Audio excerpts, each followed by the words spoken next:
నమస్తే welcome to KMR news. అయితే అందరూ కూడా వినాయక చవితి చాలా అద్భుతంగా జరుపుకున్నారు. నాకు తెలిసి ప్రతి ప్రాంతంలో కూడా అంగరంగ వైభవంగా గణపతి నవరాత్రి ఉత్సవాలు మండపాలన్నీ కూడా కలకలలాడిపోతున్నాయి. అయితే ఎందుకు నిన్న జరిగినటువంటి గణపతి నవరాత్రులకు సంబంధించి ఈరోజు మనం ఎందుకు మాట్లాడుకుంటున్నాం అంటే, వినాయకులను మనం డిఫరెంట్ స్టైల్లో చూసి ఉంటాం. డిఫరెంట్గా కూడా పెట్టినటువంటి సందర్భాలు ఉన్నాయి. అవి కూడా మనం చూసినాం. కానీ ఈసారి ఇంకా కొంచెం డిఫరెంట్గా కనబడతా ఉన్నది ఒక ప్రాంతంలో వినాయకుడు. గోషామహల్లోని ఒక ప్రాంతంలో ముఖ్యమంత్రి రేవంత్ రెడ్డిపై అభిమానంతో స్వయంగా ముఖ్యమంత్రి రేవంత్ రెడ్డి ఎట్లుంటాడో అట్లనే ఓ వినాయకుని చేశారు. దీన్ని పూర్తి స్థాయిలో బీజేపీకి సంబంధించినటువంటి నేత ప్రస్తుతం గోషామహల్ ఎమ్మెల్యే ఉన్నటువంటి రాజాసింగ్ తీవ్రంగా వ్యతిరేకించడంతో పాటుగా హైదరాబాద్ సిపికి ఫిర్యాదు కూడా చేయడం జరిగింది. వెంటనే మండపాన్ని తొలగించాలని చెప్పడం జరిగింది. ముఖ్యమంత్రి పైన అభిమానం ఉంటే అది మీరు చూపించుకోండి, కానీ హిందువులకు సంబంధించినటువంటి దేవుళ్ళపైన ఆ దేవుళ్ళ విగ్రహాల వైపు ఆ విగ్రహాల లాగా చిత్రీకరించే ప్రయత్నం చేయొద్దు అని చెప్పేసి ఆవేదనతో పాటుగా ఆక్రోశాన్ని కూడా వ్యక్తం చేసిన సిచ్యువేషన్స్ ఉన్నాయి.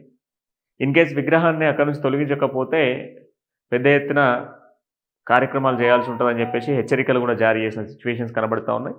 ఆ ఫోటోను కూడా మీకు నేను చూపించే ప్రయత్నం చేస్తా.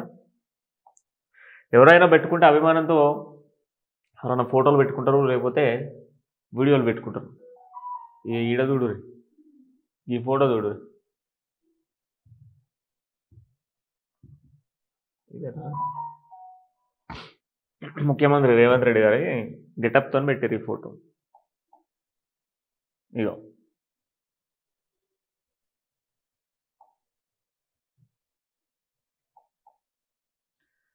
ఇది ముఖ్యమంత్రి రేవంత్ రెడ్డి గారి ఫోటోను తెలంగాణ నెంబర్ 1 ర్యాంకింగ్తో ఉన్నదని చెప్పేసి ఈరోజు ముఖ్యమంత్రి గెటప్లో ఉన్నటువంటి గణపతిని ప్రతిష్టాపన చేశారు.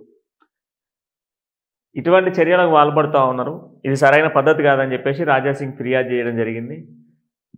ముఖ్యమంత్రి మీద అభిమానం ఉంటే ఇంటిపైన జెండా పెట్టుకో, లేకపోతే నీ గుడ్డ పైన టాటూ వేసుకో, చేయి పైన టాటూ వేసుకో. దేవుళ్ళకు సంబంధించిన వ్యక్తులను దేవుళ్ళ స్థాయిలో ఒక వ్యక్తిని పెట్టడం అనేది సరైన పద్ధతి కాదనేది నెటిజన్స్ కూడా చెప్తా ఉన్నారు. ఈరోజు సోషల్ మీడియాలో కూడా ఇది వైరల్గా మారిన సిచ్యువేషన్స్ కనబడుతూ ఉన్నాయి. ముఖ్యమంత్రి పైన అభిమానం ఉంటే నీ ఇంట్లో విగ్రహాన్ని పెట్టుకో, నీ ఇంట్లోనే ఆయనకు సంబంధించిన డైరెక్ట్ బొమ్మనే తయారు చేసి పెట్టుకో. కానీ దేవుళ్ళకు సంబంధించి దేవుళ్ళని తీసుకొచ్చి ఆ దేవుళ్ళ స్థాయిలో మనుషులను పెట్టడం అనేది సరైన పద్ధతి కాదనేది రాజాసింగ్ ఫిర్యాదు చేయడం జరిగింది. దీనిపైన వెంటనే చర్యలు తీసుకోకపోతే తగిన చర్యలు మేము తీసుకోవాల్సి ఉంటుందని కూడా హెచ్చరికలు జారీ చేస్తున్న సిచ్యువేషన్స్ కనబడుతూ ఉన్నాయి. ఎందుకంటే దేవుళ్ళకు సంబంధించినటువంటి అంశంలో ఎవరు కూడా ఇటువంటి నెగ్లెన్స్ చేయొద్దు. ముఖ్యమంత్రి రేవంత్ రెడ్డి దేవుడు కాదు. రేవంత్ రెడ్డి గెటప్లో వినాయకుడిపై రాజాసింగ్ ఫిర్యాదు చేయడం జరిగింది. వెంటనే మండపాన్ని తొలగించాలని చెప్పి చర్యలు తీసుకోవాలని హైదరాబాద్ సిపికి లేఖ రాయడం జరిగింది. గోషామల్ నియోజకవర్గంలోని అగర్పూర్లో ఈ యొక్క సీఎం రేవంత్ రెడ్డికి సంబంధించిన గెటప్తో ఉన్నటువంటి వినాయకుడి విగ్రహాన్ని ఏర్పాటు చేసినటువంటి నేపథ్యంలో దీనిపైన అభ్యంతరాలు వ్యక్తం చేస్తూ గోషామహల్ ఎమ్మెల్యే రాజాసింగ్ అభ్యంతరాలు వ్యక్తం చేయడం జరిగింది. సీఎంపై గౌరవంతో దాన్ని ఏర్పాటు చేసిన ఆయనకు తమ దేవుడు కాదని, ఇలాంటి చర్యలకు హిందూ సమాజం మౌనంగా ఉండదు, ఖచ్చితంగా కూడా తీవ్రంగా చర్యలు తీసుకోవాల్సినటువంటి పరిస్థితులు ఉంటాయి. మత విధ్వంసాలకు గురయ్యేటువంటి అవకాశాలు కూడా ఉన్నాయి కనుక గౌరవం ఇచ్చినంతసేపే తీసుకోవాలి, అధిగమిస్తే చర్యలు తప్పవని చెప్పేసి బహిరంగంగా ఆయన చెప్తున్న సిచ్యువేషన్స్ కనబడుతూ ఉన్నాయి. నిజంగానే ఈరోజు తెలంగాణ రాష్ట్రంలోకి ఇటువంటి చర్యలకు పాల్పడతారు అనుకోలేదు. గతంలో మనం చూసినాం, బుల్లెట్ బండి పైన గణపతిని పెట్టుకురావడం, లేదంటే కంపెనీ ప్రమోషన్స్ కోసం ఆ కంపెనీ బ్రాండ్ పైన గణపతిని తయారు చేసినటువంటి సిచ్యువేషన్స్ ఉన్నాయి. ఎందుకంటే ఆ కంపెనీ ప్రమోషన్స్ నేపథ్యంలో రాయల్ ఎన్ఫీల్డ్ వాళ్ళు రాయల్ ఎన్ఫీల్డ్ బండి తోలినట్టుగా, లేకపోతే ఇంకా కార్లకు సంబంధించిన వాళ్ళు కార్లు తోలినట్టుగా ఇట్లాంటి వినాయకులు మనం చూసినాం చాలా ప్రాంతాలలో. బట్ ఈరోజు డైరెక్ట్గా ఒక రాష్ట్రానికి సంబంధించిన ముఖ్యమంత్రి విగ్రహాన్ని తీసుకొచ్చి విగ్రహాన్ని గణపతిని చేసి పెట్టిరంటే ఇది ఎంత దుర్మార్గమైనటువంటి చర్య చూడండి. అసలు హిందువులంతా కూడా మరి ఇటువంటి వాటిని ఎందుకు ఎంటర్టైన్ చేస్తున్నారో అర్థం కాలే. ఈరోజు రాజాసింగ్ నేరుగా కూడా డైరెక్ట్ హైదరాబాద్ సిపికి రాశారు, వెంటనే తొలగిస్తారా లేదా అని చెప్పేసి కరాఖండిగా మాట్లాడారు. ముఖ్యమంత్రి స్థాయిలో దేవుణ్ణి తీసుకొచ్చి ముఖ్యమంత్రి స్థాయిలో పెట్టడం అనేది సరైన పద్ధతి కాదని నెటిజన్స్ కూడా మాట్లాడుతున్న సిచ్యువేషన్స్ కనబడతా ఉన్నాయి.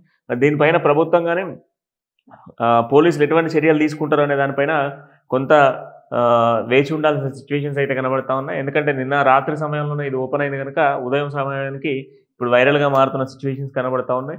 ఈవినింగ్ వరకు ఏమైనా చర్యలు తీసుకుంటారా, లేదంటే ఈ మండపంలో ఉన్నటువంటి గణేశుడిని మండపాన్ని తొలగించి నిమజ్జనానికి తీసుకెళ్తారా, లేదనుకుంటే ఏంటి పరిస్థితి అనేది చూడాల్సిన పరిస్థితి అయితే కనబడతా ఉన్నాయి.